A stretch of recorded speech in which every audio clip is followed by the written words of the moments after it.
Tonight on Aristeia 99, we are talking about Dart. So Dart's the first character we're going to be covering in the Human Fate expansion. Let's go over her stats really quick. First off, initiative of 5, movement of 4, energy of 5, health of 2, squish. Her defense is a blue and a yellow. That is not great for somebody who is really so squishy. Her brawl is a blue, not bad, not great. And her disengage is an orange, surprisingly good. Her character switch is 1 shield, and you nullify a shield of your opponent's roll. Now there's a risk-reward element here that if in normal circumstances, she is giving up her defense to reduce their defense. But that's not always going to be the case. First up, let's take a look at Silent Death, her 3-point attack. It is a red, it is a yellow, it is a black with a range of 2 to 7. Line of sight required. So quite frankly, if they are right next to you, that's not a good situation for her. And obviously you want to use that good orange disengage roll of hers. So one thing to keep in mind here, and we're going to have to go straight down to camouflage first, is this ties into her passive ability, camouflage. At the end of your activation, after the states rep, you may impose the hidden state on yourself if you are not adjacent to an enemy. So remember we were talking about her switch, not always the case. This is where that comes into play. When she is hidden, they don't get to add their successes to their defense roll, meaning they can't throw damage back at you. That's really important as long as they're not next to you. That kind of changes things. So,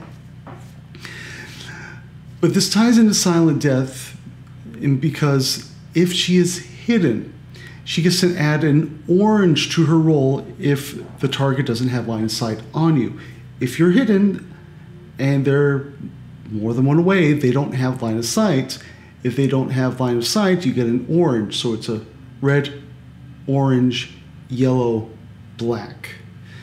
So in addition to that, there's a 2-bang switch for her where you get to impose a poisoned state on the target. With all of these dice, including the fact there's a yellow, you got a decent chance of putting that on someone, to be perfectly honest.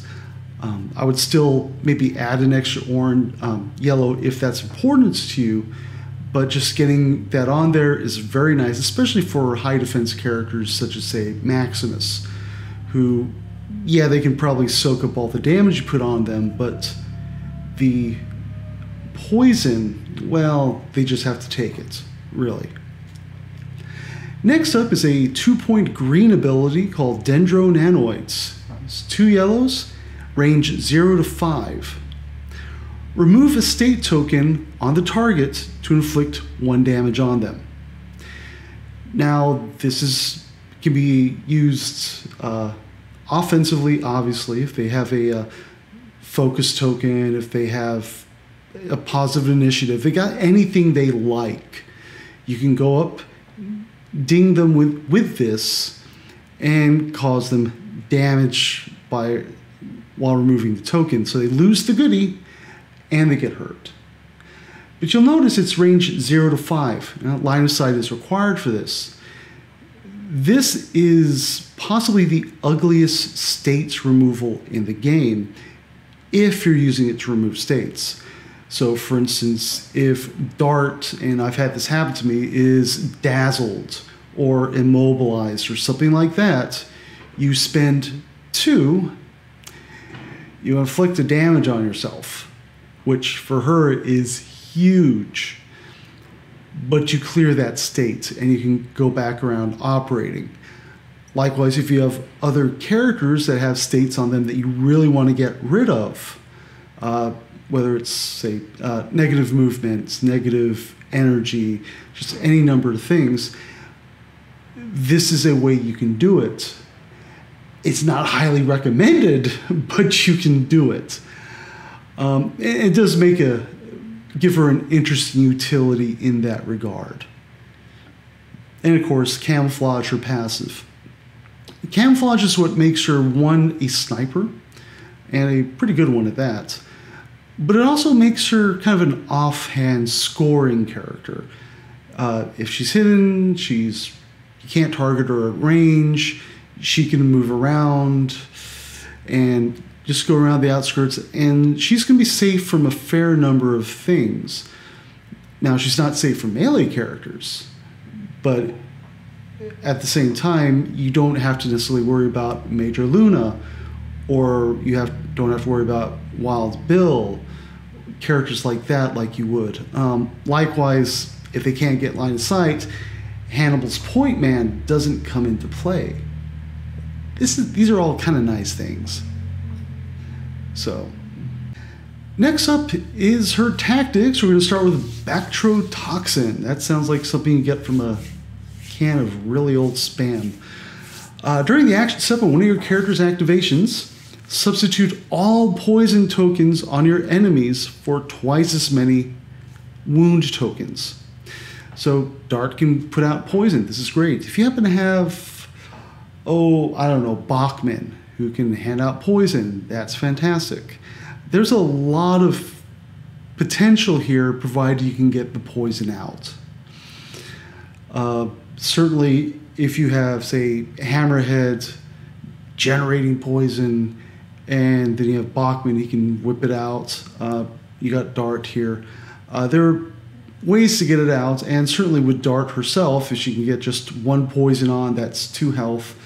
Obviously, if she can get more, even better. But this is a very good card, and in that you can take something with a delayed effect and basically make it immediate, or when the time's bad. Certainly, if your opponent has Hammerhead and you have Dart, they're going to be thinking about this card a lot, just because, yes, Hammerhead is a nasty, ugly, destructive character, but for him to be at his best, he needs poison on him.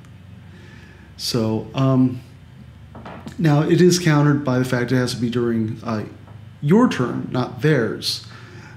But still, this is very interesting. And of course, if Bachman's got loaded up with poison, well, normally doesn't affect him, but those wound tokens will. So, next up is Predatory Instinct. After the state step of any character's activation. That's impressive. Impose 2 poison tokens on a target within range, 2 to 7 line of sight required from your Dart. This, combined with Bactrotoxin, is a very potent combination. You put 2 tokens of poison on them, that becomes 4 damage. That will take out a lot of characters. Right there, no questions asked. So you put this on them at the end of their states, and then you just go ahead and say, hey, that's damage. See you in the infirmary. That isn't fantastic. That is something, as a standard player, I would certainly go no on. But the combination in and of itself is just simple. It's very direct, very easy. And you can play it, again, end of their turn, start of yours, boom, boom, bam. Predatory Instinct is great.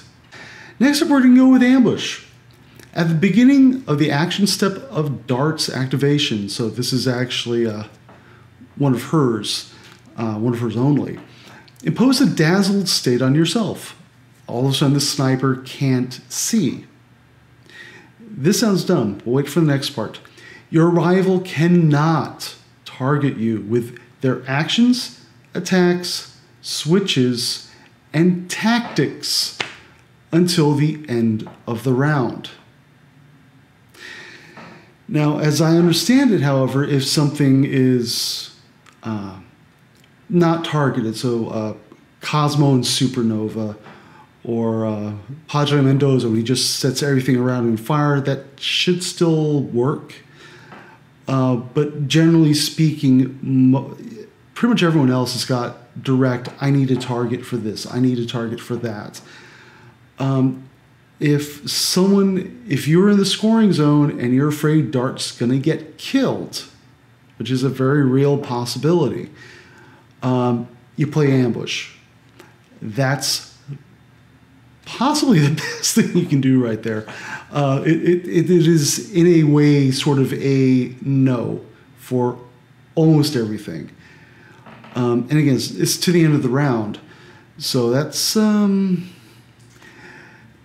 is another no-worthy card. If someone's playing that, there's a very good reason for it.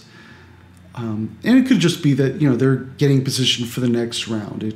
And I would watch, if someone plays ambush and they're near scoring zone but not in it, and you're pretty sure the scoring zone is going to switch over soon, that kind of tells me where they're going next. I could certainly be fooled by that, and I think that's one of the great mind games you can play in Aristeia. But the simple fact is it does telegraph some intent right there. You see someone play ambush, they need Dart alive for the next round. Be a little cautious of Dart. If you can take her out indirectly somehow, great. But yeah, ambush is a very interesting card, and I think plays well with the premeditated style that she has. Finally, we have surprise factor. During the action step of one of your character's activations, gain 1 movement point. If you have the hidden state, gain 2 more movement points. Obviously, this is going to be a very good card for Dart. She puts hidden on herself. The trick is that's not the only way to get hidden. If a player has a Bachmann, they can take that hidden from her and transfer it somewhere else. Likewise, Eclipse can impose hidden on an ally adjacent to her at the end of her turn. So that's 2 ways to get hidden on someone else who doesn't normally have hidden. This could combo very well depending on the rest of your team composition. So if you have an intermediary character such as Bachmann, or someone who can impose it, such as Eclipse, sticking this on Gata or Musashi would be really horrifying, because you get these characters who go 5 normally, so you make them go 6, or you make them go 7. And while they're hidden, they do have the benefit of additional protection. They can't have line of sight drawn on them. This is a very potent card with the right setup. As it stands, it's a very good card for Dart. And again, with the role of being a off scorer. So she can snipe, but get her movement up to 5 or 6, and she can get to a scoring zone fairly quickly. That's pretty good. So that's Dart. You'll notice with her, there's a number of conditional aspects with hers, like this is really good if, and this could be really awesome if. There's a lot of ifs, and you're actually going to notice a lot of that regarding the Human Fate expansion. That's the reason why I don't recommend it for new players. It's a great expansion. I love the characters in there, but there's always an if, or it depends, really, when it comes down to it. And Dart, I feel, is probably, it's a toss-up between her and Eclipse, who's more straightforward in terms of how they're used and how they're understood. Speaking of Eclipse, we're going to talk about her next week. She's a fun character who plays with states and is so good at it, they had to change the rules for poison and burning to reflect how her abilities work. Like, comment, and subscribe. Aloha from Maui, and from Aloha from Shameless Mayhem.